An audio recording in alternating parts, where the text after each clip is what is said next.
Let's jump back to our reading. The second law, make it attractive. How to make a habit irresistible.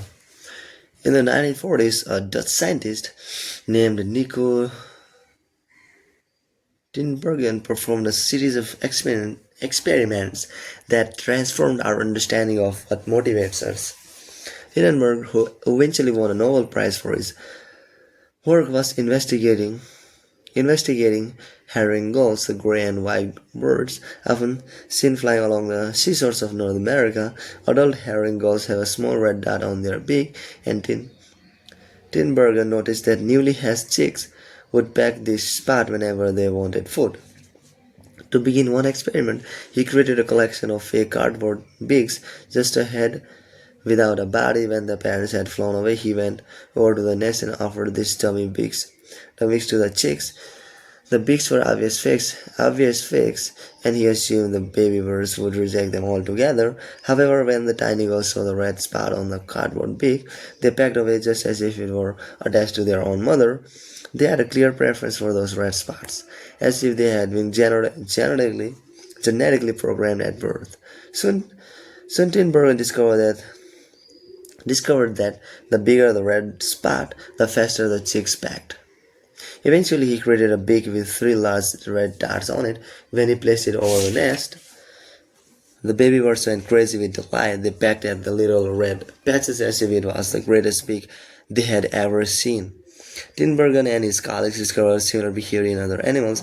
For example, the gray-legged goose is a ground nesting bird. Occasionally, as the mother moves around on the nest, one of the eggs will roll out and settle on the grass nearby. Whenever this happens, the goose will waddle over to the egg and use its beak and neck to pull it back into the nest. Tinbergen discovered that the goose will pull any nearby round object such as billboard ball or the light bulb back into the nest. The bigger the object, the greater their response. One goose even made a tremendous effort to roll a volleyball bag and sit on top, like the baby girls automatically pecking at red dots. The gray-legged goose was following an instructive rule. When I see a round object nearby, I must roll it back into the nest. The bigger the round object, the harder I should try to get it.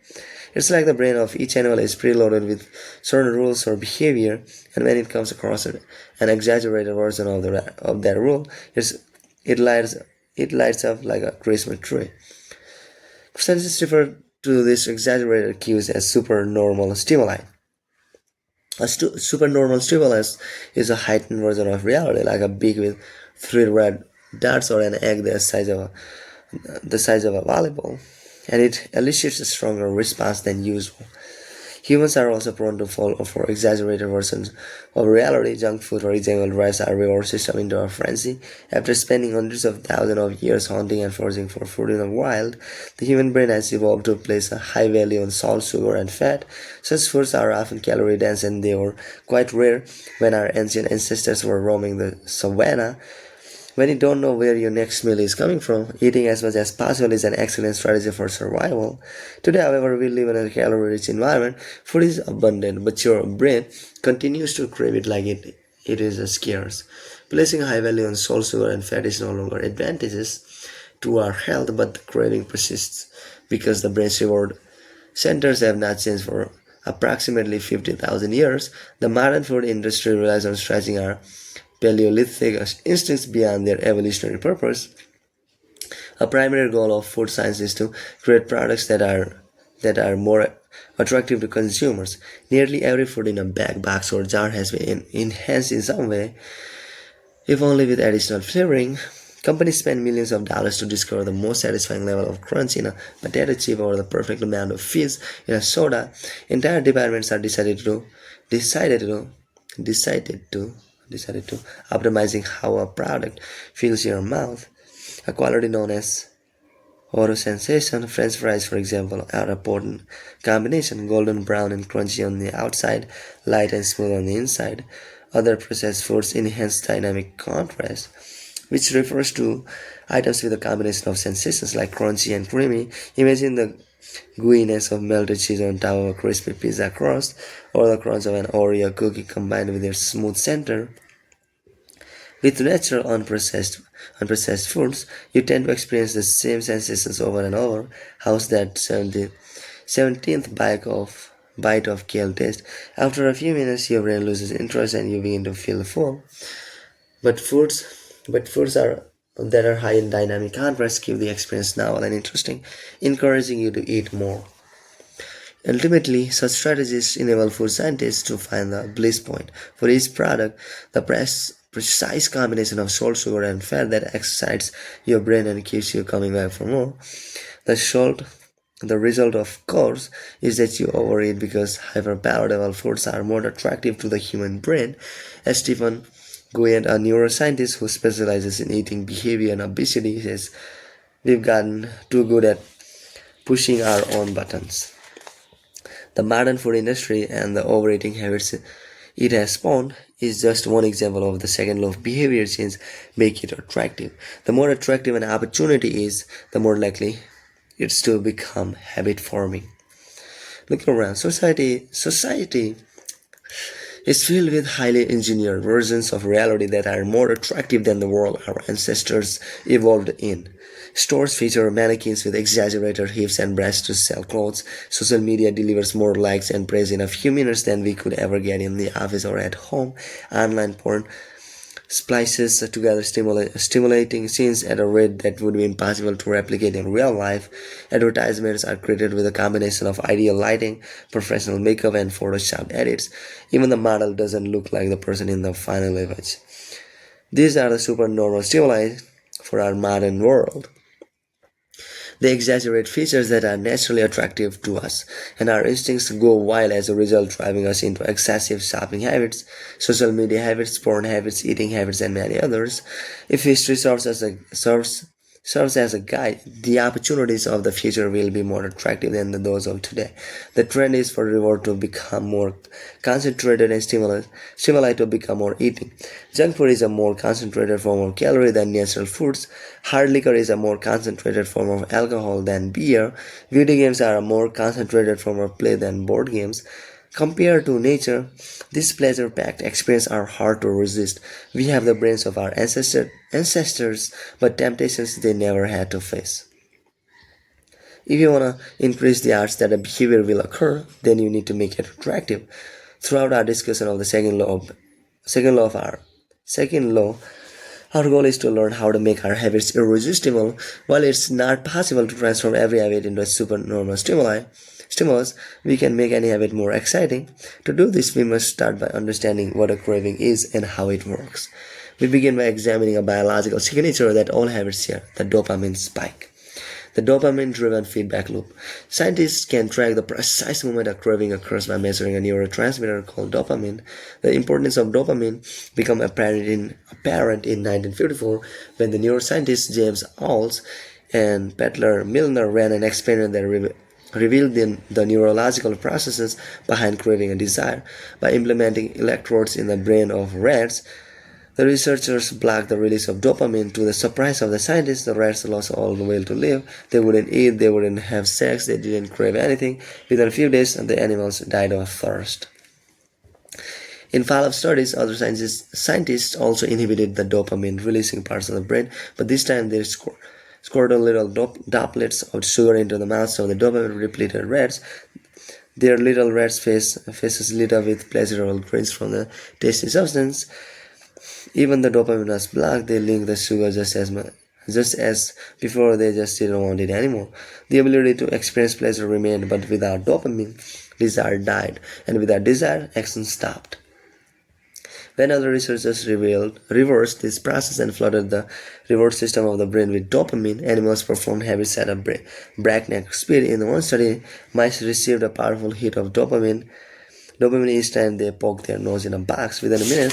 Within minutes, the mice developed a craving so strong they began poking their nose into the box 800 times per hour. Humans are not so different. The average slot machine player will spin the wheel 600 times per hour. Habits are a dopamine-driven feedback loop. Every behavior that is highly habit-forming, taking drugs, eating junk food, playing video games, browsing social media, is associated with higher levels of dopamine. The same can be said for set for our most basic habitual behaviors like eating junk food, drinking water, having sex, and interacting socially. For years, scientists assumed dopamine was all about pleasure, but now we know it plays a central role in any neurological processes, including motivation, learning, and memory, punishment, and aversion, and voluntary movement. When it comes to habit, the key takeaway is this: dopamine is released not only when you experience pleasure but also when you anticipate it. Gambling addicts have a dopamine spike right before they place a bet, not after they win. Cocaine addicts get a source of dopamine when they see the powder, not after they take it. Whenever you predict that an opportunity will be rewarding, your levels of dopamine spike in anticipation, and whenever dopamine arises, so does your motivation to act. It's the anticipation of a reward, not the fulfillment of it, that gets us to take action. Interestingly, the reward system that is activated in the brain when you receive a reward is the same system that is activated when you anticipate a reward. This is one reason the anticipation of an experience can often feel than the attainment of it. As a child, thinking about Christmas morning can be better than opening the gifts. As an adult, daydreaming about an upcoming vacation can be more enjoyable than actually being on a vacation. Scientists Scientists refers to this as the difference between wanting and like the dopamine spike. Cue craving response and reward. Cue craving response reward high, A reward high, B craving high, C craving high, D craving high, response down, reward high. Before a habit is learned, A. Dopamine is released when the reward is experienced for the first time. The next time around, B. Dopamine arises before taking action. Immediately after a cue is recognized, the spike leads to a feeling of desire and a craving to take action whenever the cue is spotted. Once a habit is learned, dopamine will not rise when a reward is experienced because you already expect the reward. However, if you see a cue and expect a reward but do not get one, then dopamine will drop in disappointment. C. The sensitivity of the dopamine response can clearly be seen when a reward is provided late. D. First, the cue is identified and dopamine rises as a craving builds. Next, a response is taken but the reward does not come as quickly as expected and dopamine begins to drop. Finally, when the reward comes a little later than you had hoped, dopamine spikes again.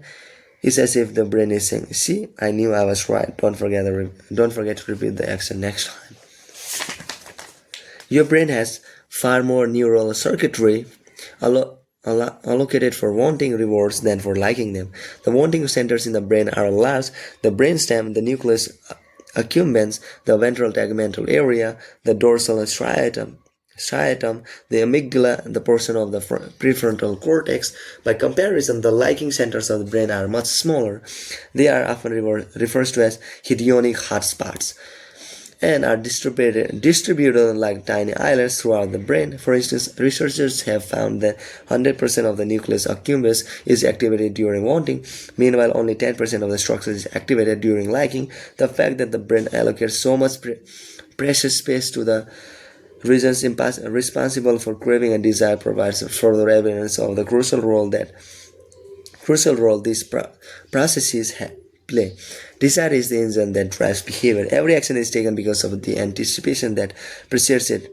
It is the craving that leads to the response. These insights reveal the importance of the second law of behavior change. We need to make our habits activate because it is the expectation of a rewarding experience that motivates us to act in the first place. This is where a strategy known as temptation bundling comes into play. So tomorrow is how to use temptation building to make your habits more attractive. Okay, so that's it, guys. Bye.